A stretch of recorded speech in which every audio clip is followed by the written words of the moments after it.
I attempt to put together the parts of a little house that measured 7.3 and 2.6 meters. This tiny house is remarkable since it has a small rooftop on the top. This little house can fit quite comprehensive kitchen and bathroom necessities despite its small size, and there's even enough for a television or monitor.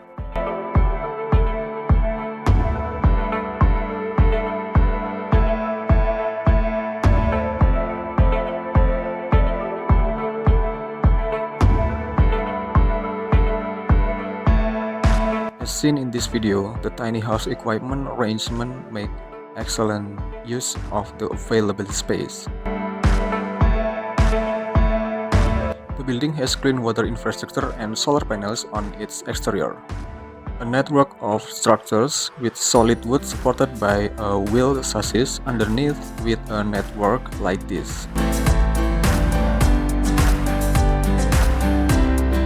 Then each module is filled with insulation and window doors.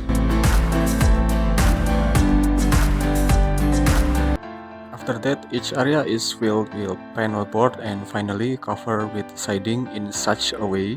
Hopefully this is useful to all of you, and just follow our next video in this channel. Thank you.